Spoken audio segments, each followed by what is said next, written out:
Laika! Are you stark raving mad? It was Laika! I am sure of it! That spirited little dog saved me! Laika saved you in her little space machine. I believe the correct term is capsule, General. Don't push your luck any further, Ivan Ivanovich. I fear it might snap. Oh, my apologies, General. In my excitement to explain what I discovered on the far side of the Metagalacticus Interiors, I got carried away. And it happened like this.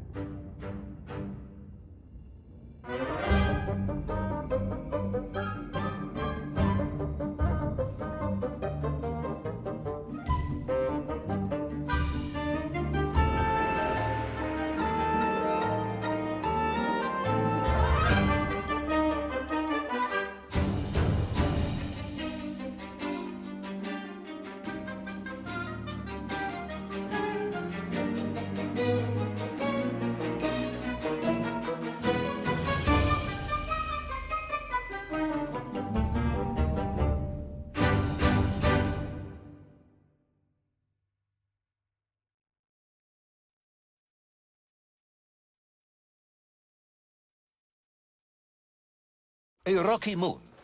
It's the center of the Earth. The source of all creation, General. A place where time flowed like rivers, and boulders of raw matter rained like comets upon the cratered rock. Another miraculous escape from death. Another happy accident. It was no accident, General. Laika took me there entirely deliberately. I'm sure of that. She continues to be a heroine and a savior and protector of our great nation.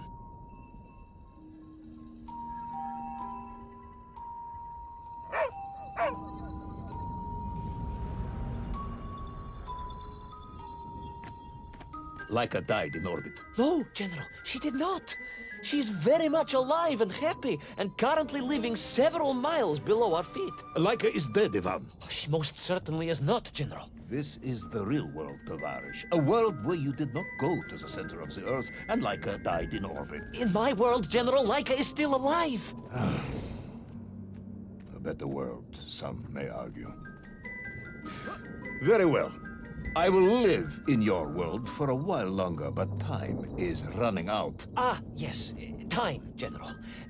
I was just coming to that.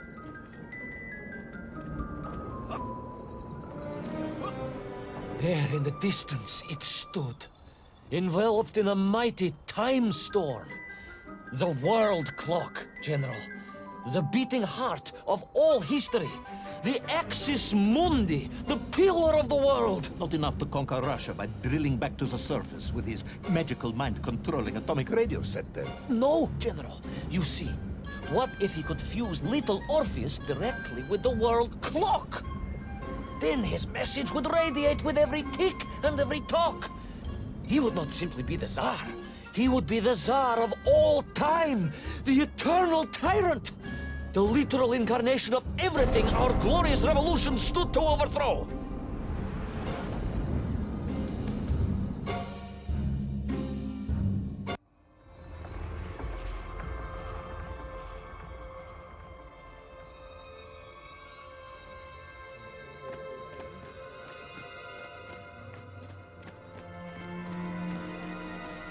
Sonikiv! Uncanny, General. But it was somehow different. I felt no cold. The waves were motionless.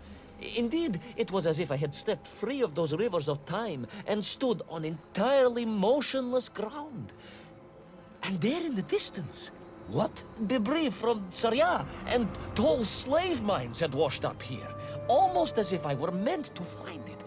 And there, amongst it, The winking of steel led me to a blasting cap, and a plan began to form.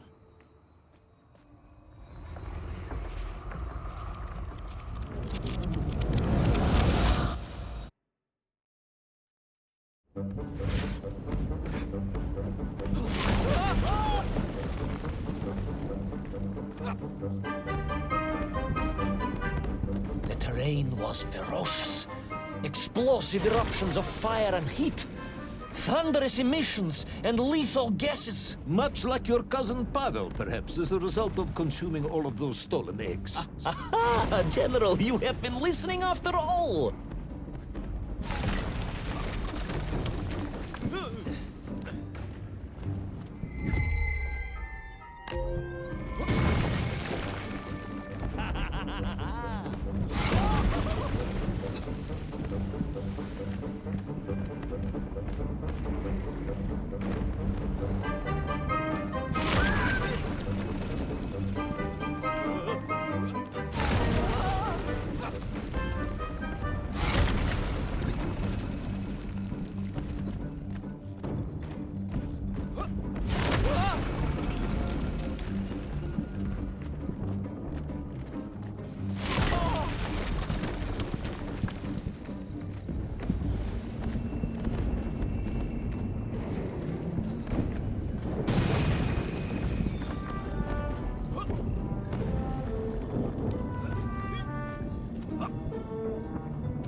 Agartha again?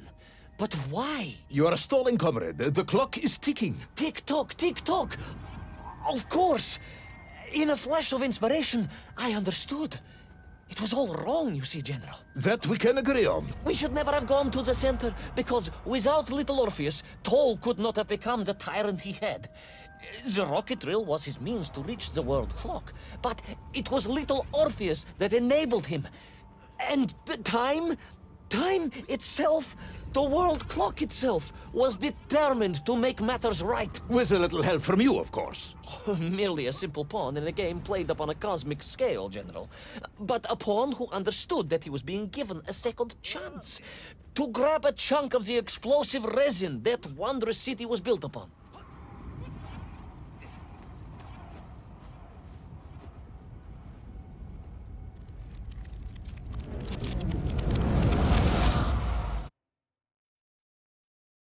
And I was back. The mighty river of time roared past me, carrying the weight of the whole of history with it. Even for you, this is a stretch.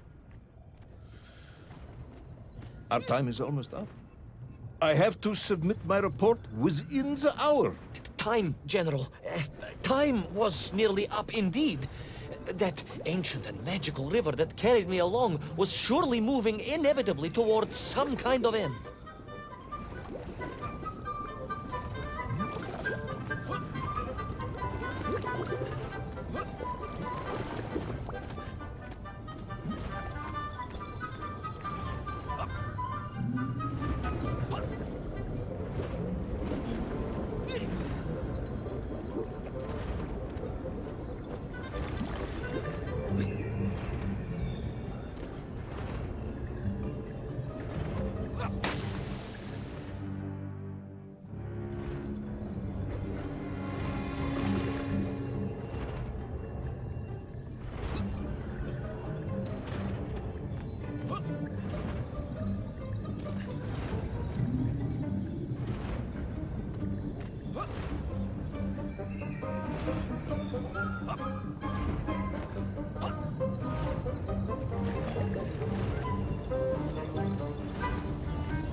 Enough. No more, Privalov. No more stories. No more lost worlds and space dogs. I'm full of it. It is nearly midnight, and you have not given me the adequate explanation for the whereabouts of little Orpheus and the atomic bomb. But, General, I am about to tell you what happened when I finally caught up with the villain Toll. I do not care, Tavarish. I simply do not care. You have worn me down, and it is time to call a halt to this. I bear you no malice, comrade. In many ways, I admire you, but time is running out. Yes, General, yes. Time. Time. Because it was time itself that suddenly appeared to be on my side.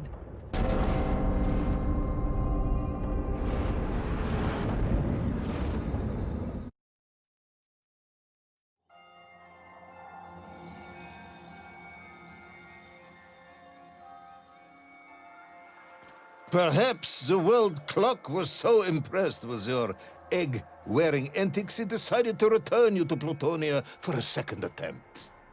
I would strongly suggest you cut to the chase. The chase, yes. The pursuit of Toll and little Orpheus. I stood there with the resin fragment in one hand and the blasting cap in the other, and then, just like that, a clock began to ring.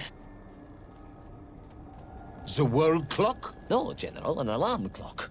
My Slava alarm clock, in fact, given to me by Auntie Marsha. The one who married the beef investigator. The very same. And the moment I saw that clock, I knew what I had to do.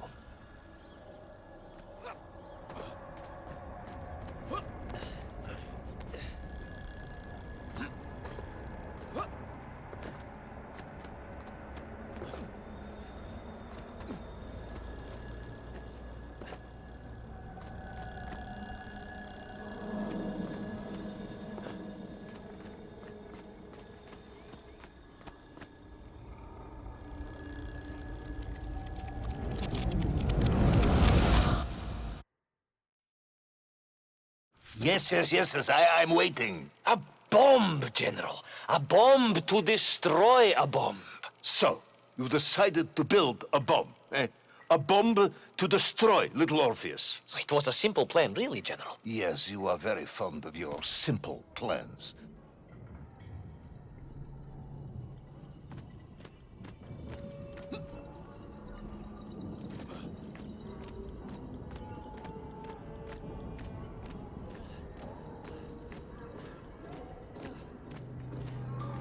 It was the last time I was to see those poor enslaved Mink on my journey.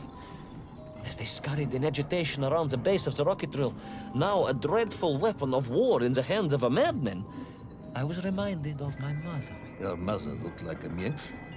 That is extremely disrespectful, comrade. No, I meant I was raised by my mother from an early age, of course. My childhood memories of my father were all too brief. You are rambling, Comrade Privalov. Time is running out. Diani Rezinovi.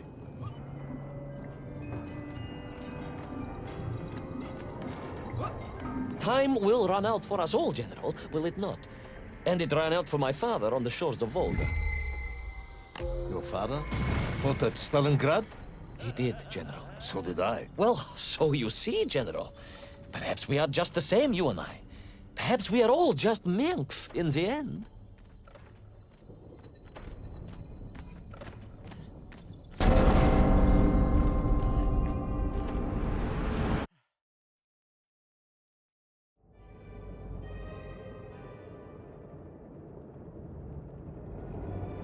What possible use in the construction of a bomb could be found in the belly of a giant whale?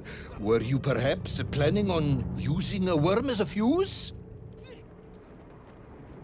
That would be ridiculous, General. I would hate to undermine your otherwise entirely plausible account. You forget, General. The belly of the beast was full of shipwrecks. And on one of them, I was bound to find what I was looking for. Fuse wire. Comrade, yes, you'd forgotten all about the fuse until I reminded you, hadn't you? General, your cynicism is unbecoming to a man of your rank and stature.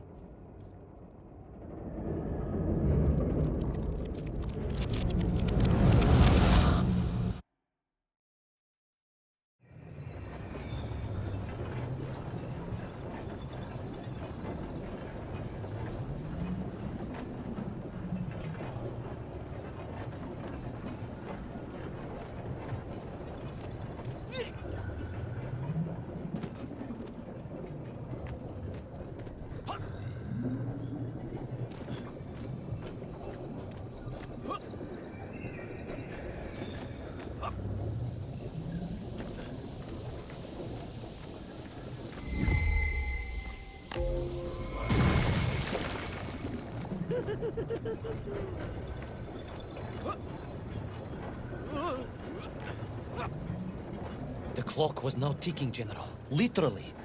I was surrounded by time, immersed in it, floating along a river of it on a raft made of history, seeking the next moment of opportunity to hurtle backwards amongst those lost worlds. I am a patient man, Tavarish. I lost 3 toes in the winter outside Sharkovskaya in 42. A drunken dentist removed 2 frostbitten toes and 1 perfectly healthy one.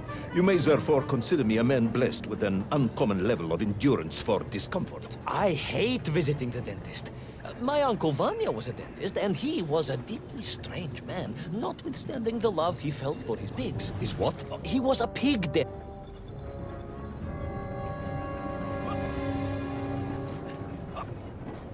The clock was now ticking, General. Literally.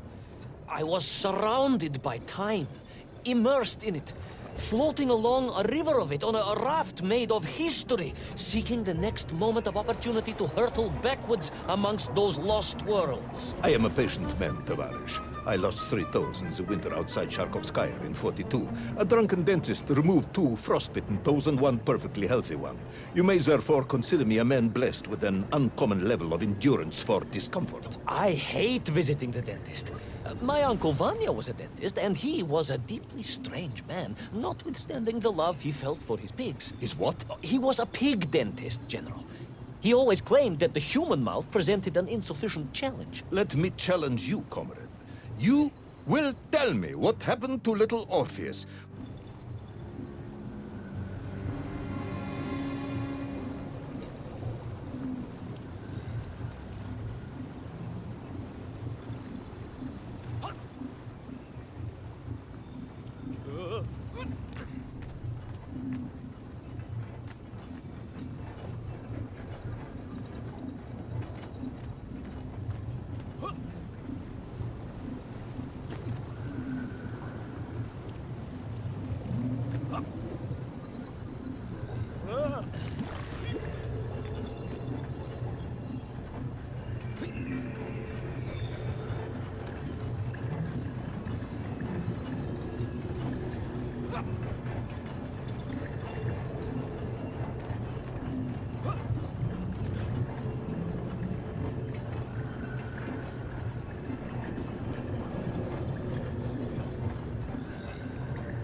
And so to the ocean floor, and that strange submerged city, and those poor lost vessels.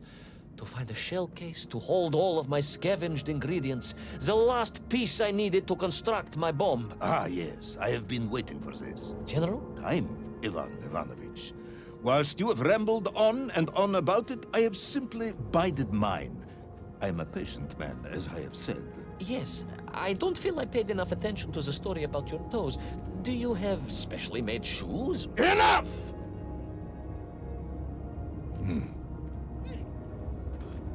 Now I have your full attention. Indulge me, Tavarish. Explain to me how you made this bomb. General? Your bomb, comrade, that you so brilliantly constructed to destroy little Orpheus. Tell me how you made it.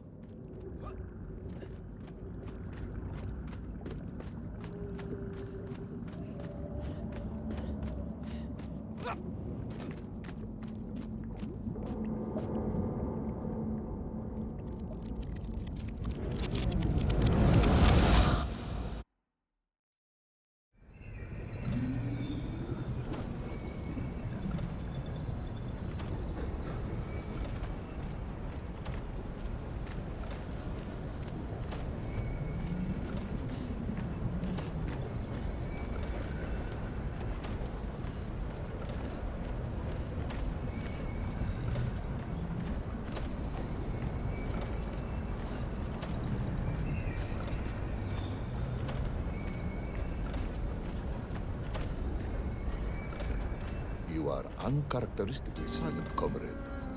Cat, got your tongue? If I may, General, perhaps just a minute or two to gather my thoughts? There are precious few minutes left. We have reached our conclusion, I think. Yes. Yes, we have, General. I gazed up at the world clock and knew I had arrived at my destination. Whatever lay inside would see my journey end one way or another. But I had no idea of the marvels that awaited me. And The bomb, Ivan Ivanovich! Tell me how you built the bomb! it was a wonderful sight. The world... It is 2 minutes to midnight, Ivan. It is time to end this story.